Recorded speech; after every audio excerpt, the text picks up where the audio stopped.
सावधान। नमो अर्हन्ताणं नमो सिद्धाणं नमो आयरीयाणं नमो छायाणं नमो लोये सवसाहुणं।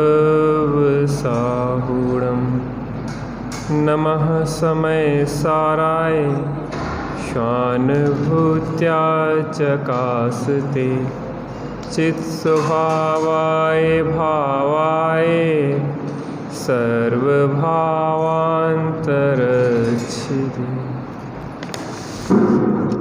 मेरे शाश्वत शरण सत्य तारण तरण ब्रह्म प्यारे, तेरी भक्ति में क्षण जाए सारे। मेरे शाश्वत शरण सत्य तारण तरण ब्रह्म प्यारे, तेरी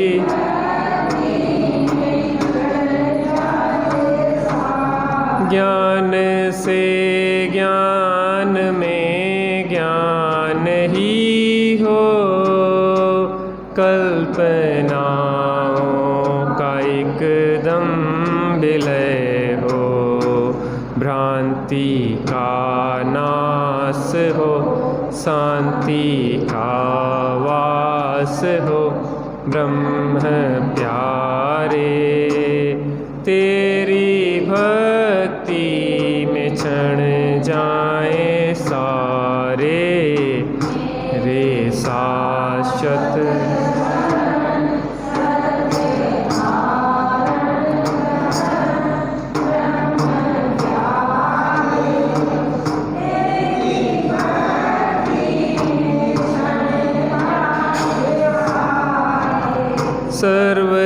सर्वगतियों में रह गति से न्यारे,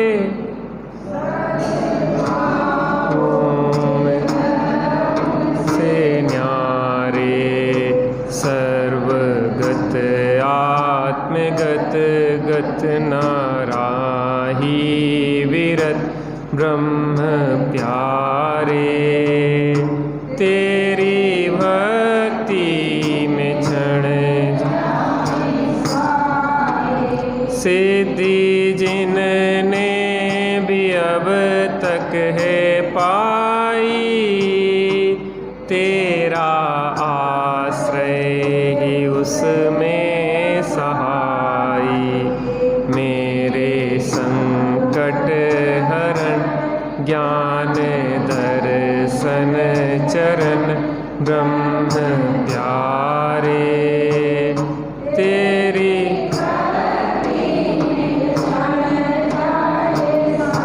देह कर्मादि सब जग से न्यारे, गुण वापर्यय के भेदों से पारे।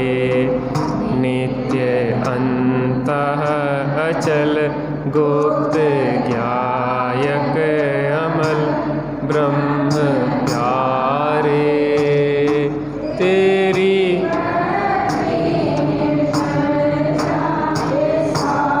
आपका आप ही प्रिय तू है, सर्व श्रेयों में नित श्रेय तू है। सजानंदी प्रभो अंतर्यामी विभो ब्रह्म प्यारे, तेरी भक्ति मेरे शाश्वत शरण सत्य तारण तरण ब्रह्म प्यारे, तेरी भक्ति में क्षण जाए सारे। ते तेरी भक्ति में क्षण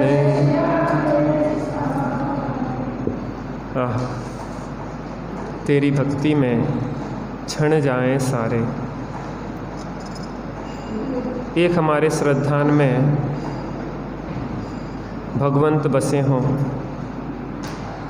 हमारे ज्ञान में भगवंत बसे हों और भगवंतों के प्रति ही सर्वस्व समर्पण हो हमारा, और भगवंतों के द्वारा बताया हुआ भगवान आत्मा ही हमारी श्रद्धा का श्रद्धेय हो, हमारे ज्ञान का ज्ञेय हो और हमारे ध्यान का ध्येय हो। अपन नाना सिद्धांतों के माध्यम से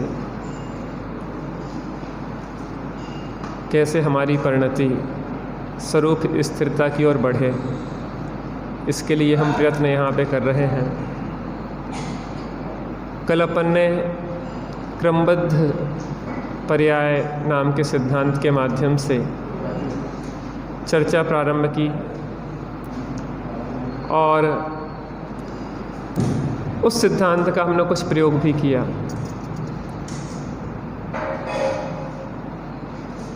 शायद आपने कल दिन भर में उस सिद्धांत को अपने जीवन में लाने का प्रयत्न किया होगा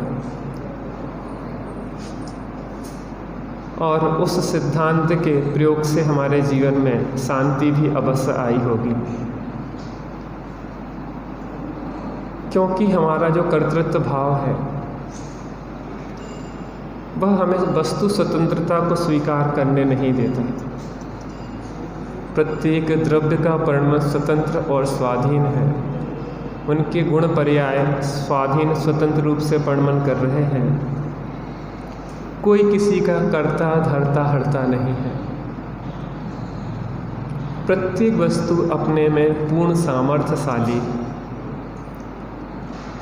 कल अपन ने कार्तिकेय अनुप्रेक्षा की 321, 322 और 323 गाथा के माध्यम से क्रम नियमित पर्याय या क्रमबद्ध पर्याय कुछ भी कह सकते हैं, उस पर अपन ने चर्चा की थी। जम जस जम्मी देसे जीर्ण बिहाड़ेण जम्मी कालम्मी णादम जिणेण भड़िदम भड़िदम जम्मम वा अहम अहव मरणम वा तम तस् तम्मी देसे तेण बिहाणेण तम्मी कालम्मी को सक्कदी वारेदुम इंदो वा तह जिणंदो वा एवं जो निच्छेदो जानती दब्बाणी सब बच जाए सो सदिट्ठी शुद्धो जो संकदी सोहु कुदिट्ठी। आचार्यों ने कितना निर्भर कर दिया, कहीं कुछ करने को दिखाई नहीं देता।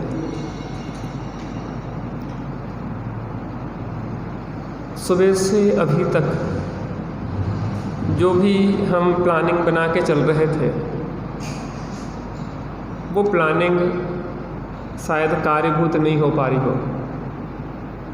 आज के दिन की ही नहीं, जब से जन्म लिया तब से जो प्लानिंग आज तक की थी, ऐसा करेंगे ऐसा करेंगे ऐसा करेंगे ये करेंगे वो करेंगे, तो वो प्लानिंग भी हमारी क्रियान्वित नहीं हो पाई। समस्या यह हुई कि क्रियान्वित तो नहीं हुई, लेकिन वह हमें बहुत सारी तकलीफ़ें दे के गई। सोचते कुछ थे, होता कुछ था, तो एक खिंचाव निरंतर बना रहता था हमारे अंदर। ऐसा क्यों हुआ, ऐसा नहीं होना चाहिए था, ऐसा कर लेते तो ऐसा हो जाता, ऐसा कर लेते तो ऐसा हो जाता, इसको ऐसा नहीं करना चाहिए था, इसको वैसा नहीं करना चाहिए था। निरंतर हमारा यह मिथ्या कर्तृत्व हमें आकुलित व्याकुलित करता रहता है। उससे होता यह नुकसान है कि मैं शांत निराकुल चेतन हूँ और मैं शांत नहीं रह पाता। क्या कहा, कहते क्या है अपन, मैं शांत निराकुल चेतन हूँ, हे मुक्ति रमा सहचर मेरी। तो मुक्ति रमा की प्राप्ति आज तक हो क्यों नहीं पाई? मैं शांत निराकुल हूँ तो शांत निराकुल रह क्यों नहीं पा रहा हूँ? क्योंकि हमें इन वस्तु स्वरूप का, इन सिद्धांतों का यथार्थ श्रद्धा नहीं है, ज्ञान नहीं है और तद्रूप आचरण नहीं है। हम जो सुनते हैं समझते हैं तद्रूप श्रद्धान बनाए, तद्रूप ज्ञान बनाए और तद्रूप आचरण अगर करें तो हमारे जीवन में दुख तकलीफ रह नहीं सकती। महत्वपूर्ण यह नहीं है कि हमने कितनी मेहनत की, महत्वपूर्ण यह है कि हमने सम्यक मेहनत की है कि मिथ्या मेहनत की। क्योंकि विपरीत पुरुषार्थ हमें अपने सुख से, अपनी शांति से और दूर ले जाने वाला है, और सम्यक न्यून पुरुषार्थ भी हमें मंजिल के नज़दीक लाने वाला है। लेकिन हम समझना नहीं चाहते, हम करना चाहते हैं। जैसे जैसे सिद्धांतों को हम समझते जाते हैं, हमारा जीवन तद्रूप ढलता जाता है, तैसे तैसे हमारे जीवन में निर्भरता आती है और परिणति कभी भी अंतर्मुख सहज ढलने लग जाती है। जब कोई प्रेशर नहीं है, कोई खिंचाव नहीं है, कोई तनाव नहीं है, कहीं कुछ करने को दिखाई नहीं दे रहा। बड़े बूढ़े लोग होते, जीवन भर तक का कर्तृत्व होता, शरीर काम नहीं करता, हाथ पांव चलते नहीं हैं, तो बैठे बैठे इन्हें ऐसा करना चाहिए, इन्हें वैसा करना चाहिए, इन्हें ऐसा नहीं करना चाहिए, इन्हें वैसा नहीं करना चाहिए। बच्चे कहते पिताजी आप तो शांति से भगवान का भजन करो, लेकिन वह कर्तृत्व भाव भजन करने दे तब तो। क्योंकि जीवन में करता, मैंने परिवार का पालन पोषण किया, मैंने बड़ा किया, मैंने गृहस्थी कैसे समाई, तुम तो एक दिन में मिटा डालोगी। हमने तो कितनी मेहनत कर करके इतना गरीबी देखी है और कैसे कैसे जोड़ा है। और हम तो बंजी करने जाते थे, हम तो दूसरों का काम करते थे, हमने तो दूसरे का ये किया और ये किया, और तुम तो सब बर्बाद किए डाल रहे। बात यह नहीं है कि आप सलाह नहीं दें, योग सलाह योग रीति से देना चाहिए।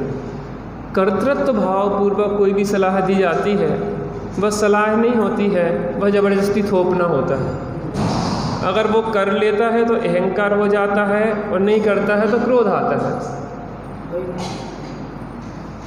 बात यह है कि हम कैसे बैलेंस में रहें, हमें कहीं झुकना नहीं है। यदि मान ले तो कर्तृत्व का पोषण नहीं करना है, अहंकार का पोषण नहीं करना है, और नहीं माने तो दीनता, हीनता और तिरस्कृत अनुभव नहीं करना है। हमारा जीवन का जो बैलेंस है, हमारे जो स्थिरता है, वो स्थिरता को कोई डिगा नहीं पाए। हम महामुनि राजों का जीवन चरित्र देखते हैं, इन सिद्धांतों के बल पे ही तो वो सहज बने रहते हैं। अरि मित्र, शत्रु हो चाहे मित्र हो, शत्रु उनके लिए प्रतिकूलताएं उपस्थित कर रहा है, मित्र है उनके लिए अनुकूलताएं उपस्थित कर रहा है, लेकिन वो शत्रु मित्र दोनों के प्रति मध्यस्थ हैं। अनुकूल कहें प्रतिकूल कहें, सब झूठी मन की महल हो चाहे स्मशान हो, संभाव है। महल उनमें कोई उथल पुथल नहीं पैदा करता और स्मशान में भी कोई उथल पुथल पैदा नहीं होती, बस सहज रहते हैं। और उसी सहजता का अभ्यास हमें करना है। हम बहुत जल्दी प्रभावित हो जाते हैं जब हमें पता पड़ जाएगा कि सब क्रमबद्ध, क्रम नियमित सुनिश्चित है। भगवान के ज्ञान में अनंत काल में क्या होना है सब सुनिश्चित है, उसमें कोई फेरफार नहीं हो सकती। उससे क्या होगा, हमारी दृष्टि स्वरूप पे टिकेगी। स्वरूप में स्थिर होके ही क्रम नियमितता या क्रमबद्ध की स्वीकारोक्ति होती।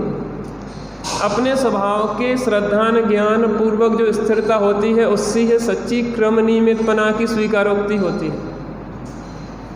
सर्वज्ञ भगवान की स्वीकारोक्ति होती है कि भगवान के ज्ञान में सकल द्रव्य के गुण अनंत पर्याय अनंता, जाने एक ही काल प्रगट से केवली भगवंता। तो भूत में जो घटना घट चुकी वह भी उनके ज्ञान में आ रही है। जो घटनाएं घट रही हैं वह भी ज्ञान में आ रही है। जो अनंत काल में घटेंगी वो भी उनके ज्ञान में निश्चित नक्की आ रही है ज्ञान। क्या ऐसा भी ज्ञान में आ रहा होगा कि ऐसा करेगा तो ऐसा होगा या नहीं होगा? तो क्या अनिश्चितता है कि निश्चितता है? आदिनाथ भगवान ने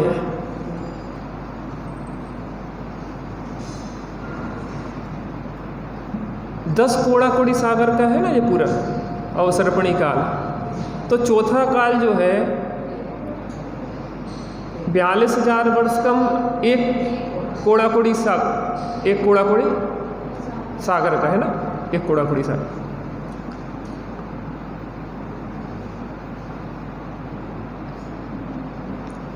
तो आदिनाथ भगवान पहले तीर्थंकर हुए और महावीर भगवान अंतिम तीर्थंकर हुए। तो उन्हें ज्ञान में दिख रहा था ना कि ये 24वां होगा, तो उसी समय दिख रहा था कि नहीं दिख रहा था?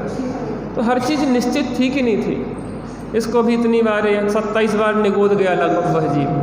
उस मारीची से लेके महावीर तक में 27 बार निगोद तक के चक्कर लगा के आया। उसको निगोद जाना है तो जाएगा कि नहीं आएगा? वस्तु स्वरूप की स्वीकारोक्ति हमें निर्भर और निश्चिंत करती है। उस निर्भरता और निश्चिंतता में उपयोग सहज अपनी ओर ढलता है। उपयोगवान का है, वो उपयोगवान में ढल जाता है। जिस जीव के जिस देश में, जिस काल में, जिस विधान से जो जन्म अथवा मरण जिनदेव ने नियत रूप से जाना है, उस जीव के उसी देश में, उसी काल में, उसी विधान से वह अवश्य होता है। उसे इंद्र अथवा जिनेंद्र कौन टालने में समर्थ है? देखो, यदुवंशी नेमी कुमार, यदुवंशी ही द्वारिका में रहते थे और उनके ज्ञान में आया कि 12 वर्ष बाद द्वारका जलेगी, तो अपने लोग रह रहे हैं, कम से कम टाल दें। अपने ही तो माता पिता घर परिवार कुटुंब के लोग हैं, भाई बंधु, अपन एक काम करें, टालें क्या? जिनेंद्र परमात्मा ही कह रहे हैं कि जिनेंद्र देव भी टालने में समर्थ नहीं है, माने हम भी टालने में समर्थ नहीं।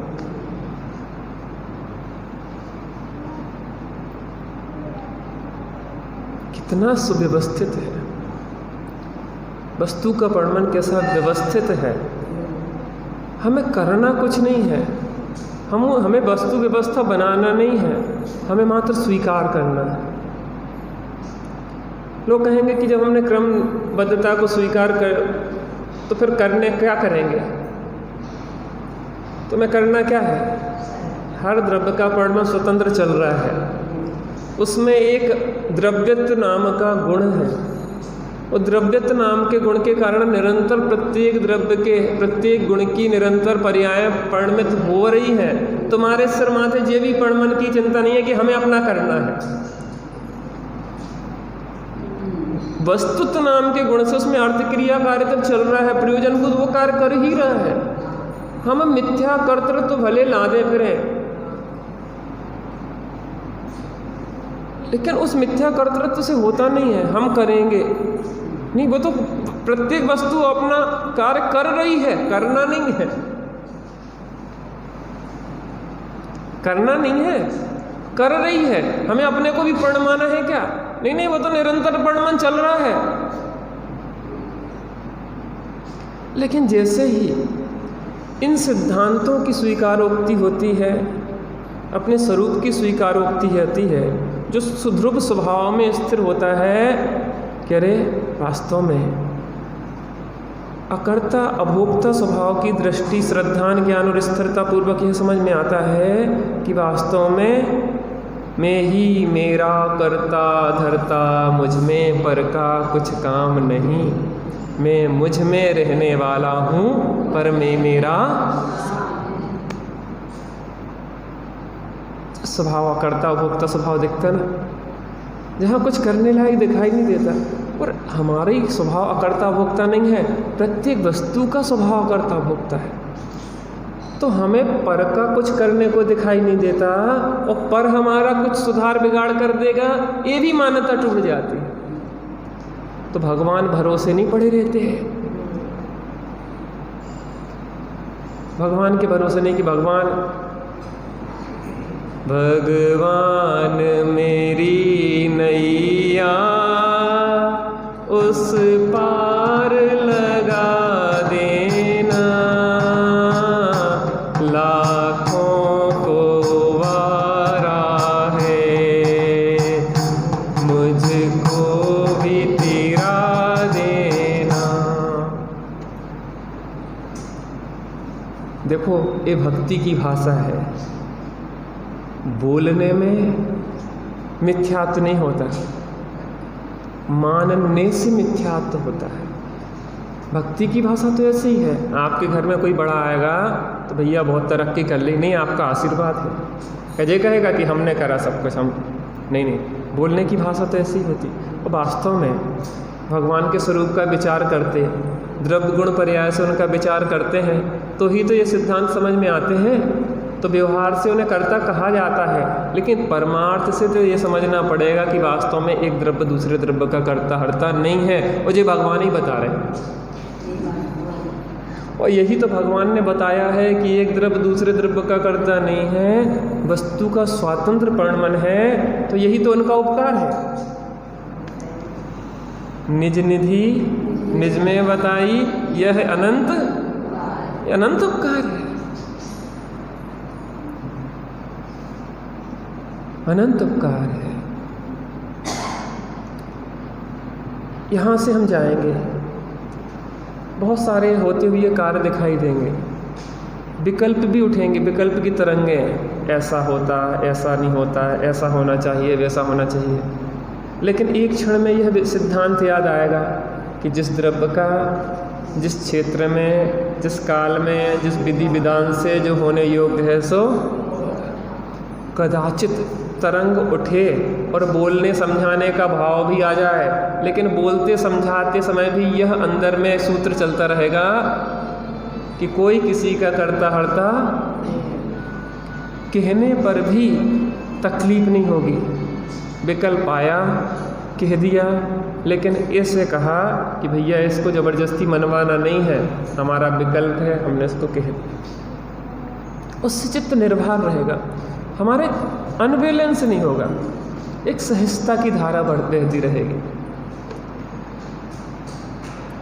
प्रयोग करें इसको अपने जीवन में, होती हुई घटनाओं को होने योग्य स्वीकार करके सहज निर्भर रहें। देखो, बुद्धिपूर्वक यत्न करने का यहाँ निषेध नहीं है, यहाँ कर्तृत्व का निषेध है। जो योग्य आचरण है वो तो चलता ही है ना, बुद्धि विवेक पूर्वक, लेकिन केवली भगवान के ज्ञान में है तो अभी झलक रहा है कि भविष्य में क्या होगा, लेकिन सम्यक दृष्टि को भी यह स्वीकारोक्ति है कि होने योग्य ही होगा।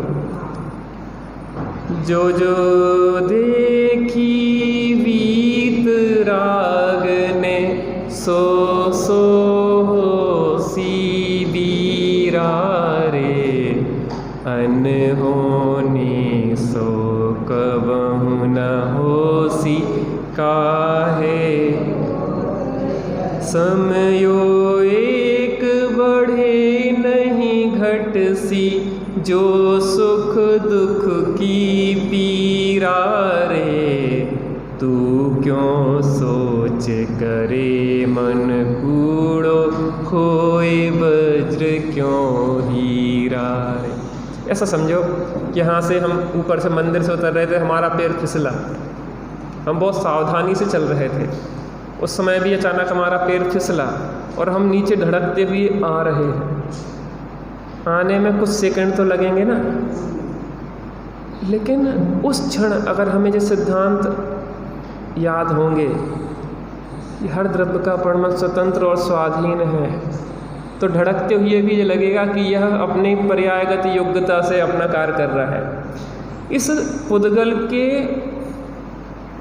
क्रियावती शक्ति है और ये अपनी क्रियावती शक्ति की उस समय की योग्यता से नीचे आ रहा है, और जीव की अपनी क्रियावती शक्ति है और जीव अपनी क्रियावती शक्ति की योग्यता से नीचे आ रहा है। चोट लग जाएगी, गिर जाएंगे, मर जाएंगे, पड़ जाएंगे, क्या होगा?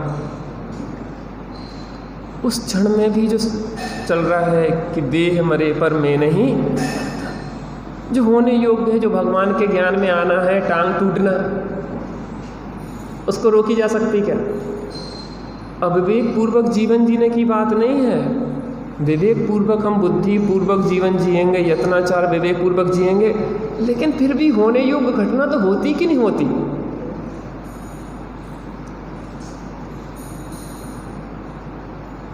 तो वो जो स्वीकारोक्ति चलती रहती है वस्तु स्वतंत्रता की, क्रम नियमितता की, भगवान के ज्ञान में जो आया है वह होने वाला है, उसमें कोई फेरबदल नहीं कर सकता, वो हमें इतना निर्भर उस क्षण में भी रखती है,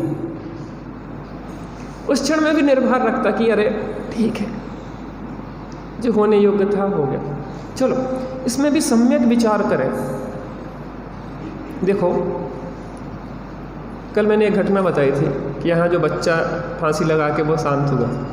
अब इस विषय में एक विचार करें, जिस व्यक्ति का संसार कम है उसको यहाँ से मोक्ष जा नहीं सकता, वो विदेह क्षेत्र में जाके मोक्ष जाने की व्यवस्था है, तो उस जीव का संसार बहुत थोड़ा था और अगले भाव में उसको मोक्ष जाना था, तो यहाँ से गया विदेह क्षेत्र, विदेह क्षेत्र में दीक्षा लेके मोक्ष चला गया होगा। आप यहाँ रो रहे हो। हर स्थिति में सम्यक विचार हमें शांति देता है। अकबर और बीरबल जा रहे थे और अकबर की उंगली कट गई,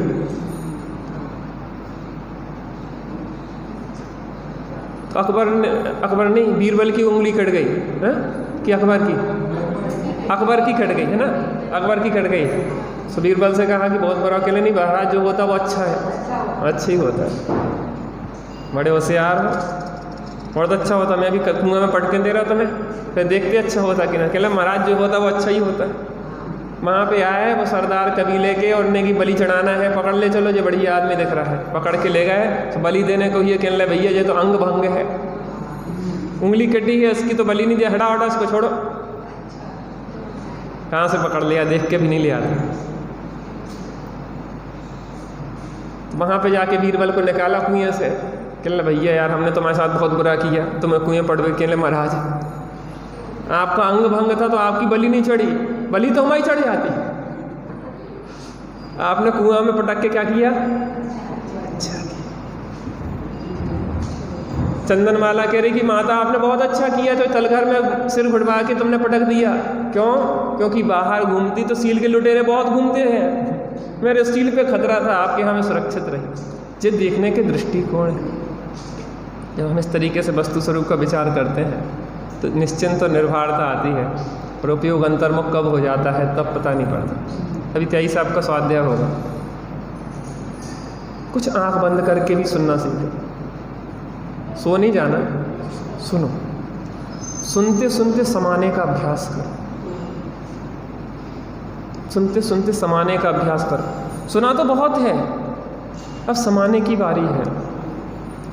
यहाँ जिनवाणी की लोरियाँ चल रही हैं, इन लोरियों में भी अगर हम नहीं समा पाए तो कहाँ समाएंगे? वहाँ विषय किसाए की बातें जो मोबाइल टीवी में चल रही उसमें समाएंगे क्या? प्रमाद में जाने की बात नहीं है, कुछ और अच्छा करने की बात है। अभी अपन ध्यान का अभ्यास करते हैं, ध्यान सूत्र बसते हैं, तब तक तो एकदम से जब रुक जाता है ना वो, तब एकदम से अंदर अंतर्मुखी होने का अभ्यास करो, एकदम से झटके से अंदर शांत होकर। हम कर्तृत्व भाव में बाहर बाहर ढकेलता रहता है, ये करना, ये करना, ये करना, रोटी बनाना, ये करना। तुम रोटी नहीं बनाओगे तो भूखे मर जाएंगे ना सब, घर के काम तुम्हारे बिना तो चलेंगे नहीं, दुकान व्यापार तुम्हारे बिना तो चलेगा नहीं, बच्चे बीवी तो सब मर जाएंगे ना तुम नहीं पालोगे तो। विश्वास है कि नहीं? विश्वास लाना है इसका। बैठ जाओ ना, अगर मन लग रहा है शांति से बैठने में तो बैठ जाओ। रोटी कौन बनाएगा? रोटी बनाने योग्यता उसकी रोटी के परमाणुओं की सतह है, तुम्हारे बनाने वाले नहीं हो। बैठो तो सही, बहाने के लिए नहीं कि पंडित जी ने कहा तो अब आज तो हम कर रही हो। जी अकर्तृत्व भाव के पोषण के लिए कुछ देखो तो सही, कार्य होते कि नहीं होते, कार्य अपनी योग्यता ही से हो रहा है कि हमारे करने से हो रहा है।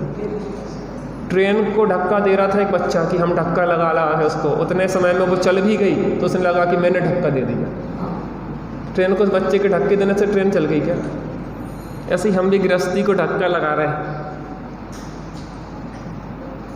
वो सहज परिणमन हो रहा है, हम कर्तव्य भाव का पोषण करते हैं। यही मिथ्यात्व, यही संसार का है।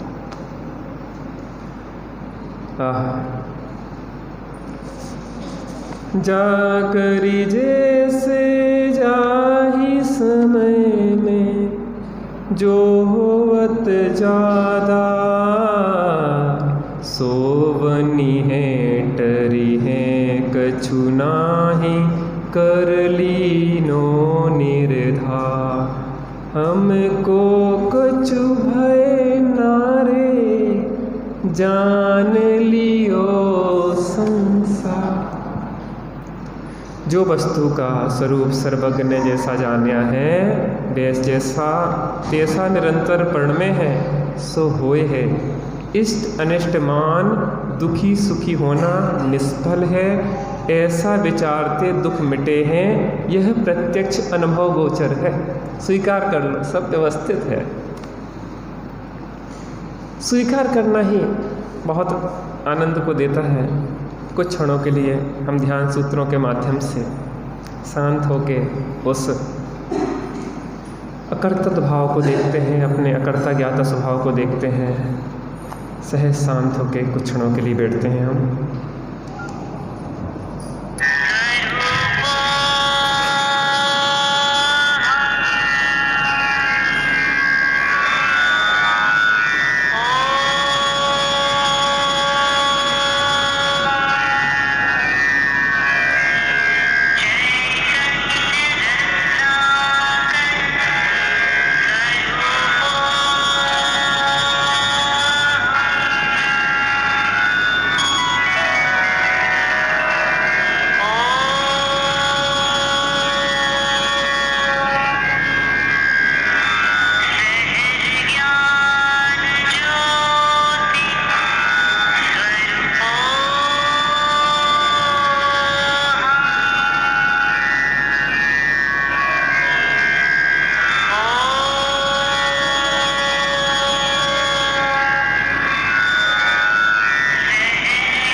स्वावलंबी ध्यान किया, अब कुछ क्षण के लिए बिल्कुल शांत बैठ जाएं, निरावलंबी ध्यान करें। धीरे धीरे बैठना सीखेंगे तो पहले स्वावलंबी ध्यान करें, कोई अवलंबन बनाएं ध्यान सूत्र आदि का, और धीरे धीरे मन शांत हो जाए तो निरावलंबी ध्यान स्वरूप स्थिरता का हम यत्न करें। कभी कभी अंदर में डुबकी लगना शुरू हो जाएगी, जैसे नमक की डली समुद्र के जल की गहराई नापने गई और वह नमक की डली समुद्रमय हो गई, ऐसी ही हमारी परिणति स्वरूप की गहराई में जाएगी और उसमें हो जाएगी। वह एक क्षण हमारे जीवन का आनंदमय क्षण होगा। हम देखें उस अवध, अस्पृष्ट, अनन्य, नियत, अविशेष और असंयुक्त आत्मा को। ऐसे अवध, अस्पृष्ट, अनन्य, नियत, अविशेष और असंयुक्त आत्मा की अनुभूति ही समस्त जन शासन की अनुभूति है। हम सभी उस आत्मानुभूति का प्रयास करें, उपलब्ध हों। आदरणीय त्यागी साहब विराजमान हो चुके हैं। समय सारजी के माध्यम से अवध अस्पृष्ट आत्मा की अनुभूति जो करवाई जा रही है, हम सभी इसको प्राप्त हों, ऐसी मंगलमय भावना के साथ।